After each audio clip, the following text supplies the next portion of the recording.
আসসালামু আলাইকুম। আমি স্বপন চৌধুরী স্টকহোম সুইডেন থেকে বলছি। আপনারা হয়তো এতক্ষণে খবর পেয়ে গেছেন যে উত্তর ইরানের সেমনান শহরে গতকালকে একটা 6.2 মাত্রার ভূমিকম্প ঘটে গেছে। এই ভূমিকম্প নিয়ে বেশ আলোচনা সমালোচনা হচ্ছে ইউরোপিয়ান পত্রপত্রিকাগুলোতে, এবং কি আল জাজিরাতেও সেই খবরটা এসছে।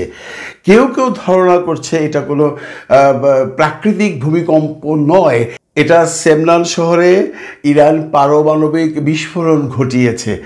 এটা এই জন্য ধারণা করা হচ্ছে যে আপনারা হয়তো জানেন যে উত্তর কোরিয়া যখন পারমাণবিক বিস্ফোরণ ঘটিয়েছিল, ঠিক ওখানটা এমনটি 6.2 মাত্রার ভূমিকম্প ঘটেছিল।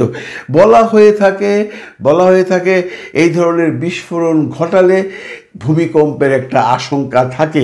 এখন অনেকে বিশ্লেষকরা বলছেন ইরান আসলে পারমাণবিক বিস্ফোরণ ঘটিয়ে তার টেস্ট করেছে, কারণ এই সেমনান শহরে ইরানের একটা বড় পারমাণবিক কারখানা বিদ্যমান। এটা নিয়ে বেশ বিতর্ক চলছে, এটা নিয়ে একটু বিশ্বের কাছে বিভিন্ন ধরনের জবাবদিহিতার মধ্যে পড়তে হচ্ছে, কারণ এটা কি আসলেও সত্যিকারের ভূমিকম্প নাকি পারমাণবিক বিস্ফোরণের কারণে এই ভূমিকম্পটা হয়েছে। ইরান যদিও মুখ খুলছে না, এই কথাগুলো বলছেন বিভিন্ন সংবাদ মাধ্যম। আরেকটি খবর হলো যে আমরা অলরেডি খবর পেয়েছি, আল জাজিরা থেকেও শুনেছি, আমি এখানকার নিউজেও দেখেছি যে বেশ কিছু B-2 বিমান অলরেডি আমেরিকা থেকে ফ্লাই করেছে। ধারণা করা হচ্ছে এই B-2 বোমারু বিমানগুলো প্রশান্ত মহাসাগরের গুয়াম দ্বীপে এসে পৌঁছবে, এবং সেখানটায় আমেরিকার আরও বেশ কিছু ঘাঁটি রয়েছে, এবং আরও ধারণা করা হচ্ছে সেই গুয়াম দ্বীপ থেকে এই উড়োজাহাজগুলো চলে যাবে, এই যুদ্ধজাহাজগুলো চলে যাবে ভারত মহাসাগরের দিয়াগো গার্সিয়া দ্বীপে। এই দিয়াগো গার্সিয়া দ্বীপ থেকে যদি আপনার ইরানে কোনো টার্গেট করা হয়, তাহলে একবার ফুয়েলিং করেই তারা ইরানকে টার্গেট করতে পারে। কথা হচ্ছে বা শোনা যাচ্ছে এখন এই বাংকার বাস্টারগুলো যেগুলো আছে ইরানের, যেটা মেইন পরমাণু অস্ত্রর কারখানা, সেখানে আঘাত করবে। আপনারা হয়তো অনেকেই জানেন এই পরমাণু অস্ত্রের যে কারখানা, সেটা মাটির বেশি গভীরে যে করতে হয়, সেখানে যে কোনো বিমান দিয়ে অ্যাটাক করলে হবে না। এটা বোধহয় 60 ফিট না 80 ফিট নিচে থাকে।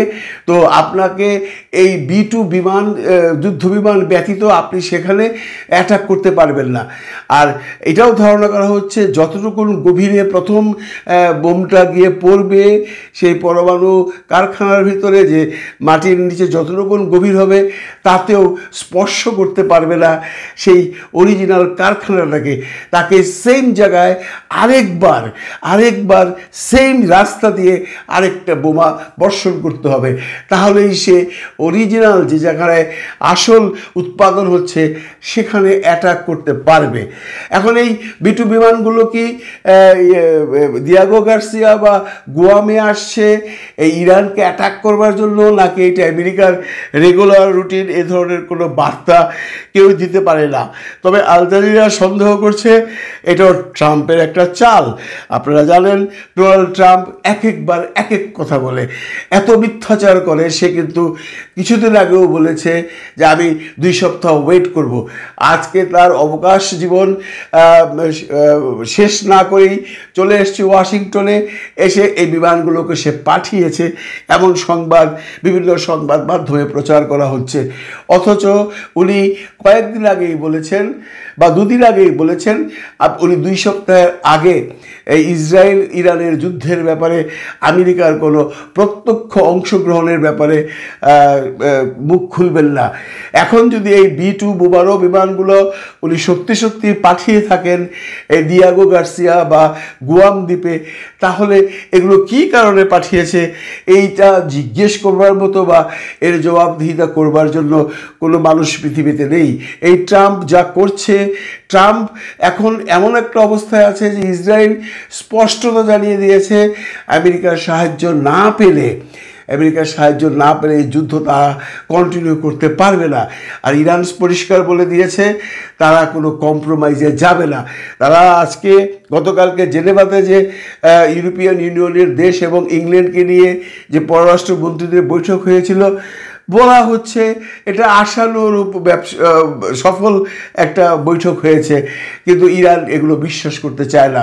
এবং আমরাও জানি বিশ্বাস করবার মতো কথা নয়, কারণ এই পশ্চিমা বিশ্বের যারা আছে, মানে আমি যে দেশটায় আছি আমার দেশ কিন্তু এসবের মধ্যে নাই, ওনারা কিন্তু এই মিটিংও ছিল না। বিশেষ করে জার্মানি, ফ্রান্স, ইটালি, ইংল্যান্ড, এই যে চারটা পাওয়ারফুল দেশ আছে, এরা আসলেও ইসরায়েলের পক্ষে। এরা মুখে যত কথাই বলুক, এরা বারবারই বলছে যে আমরা যুদ্ধবিরতি চাই, তোমরা স্বীকার করো যে তোমাদের কাছে পারমাণবিক অস্ত্র আছে। ইরান কোনো কিছু স্বীকার করেনি। ইরান বলছে যে হ্যাঁ, ইরানের পররাষ্ট্রমন্ত্রী বলছে হ্যাঁ আমাদের আলোচনা বেশ সাকসেসফুলি হয়েছে, কিন্তু পরবর্তীতে উনি এটাও বলেছেন এদের বিশ্বাস করে লাভ নেই। এরা একদিকে বলে চোরকে চুরি করো, আরেকদিকে বলে গৃহস্থ তুমি সজাগ থাকো। এই হলো এই পশ্চিমা বিশ্বের পররাষ্ট্রনীতি, বিশেষ করে ইসরায়েলের পক্ষে। ভালো থাকবেন সবাই, ভালো রাখবেন সবাইকে। আল্লাহ হাফিজ।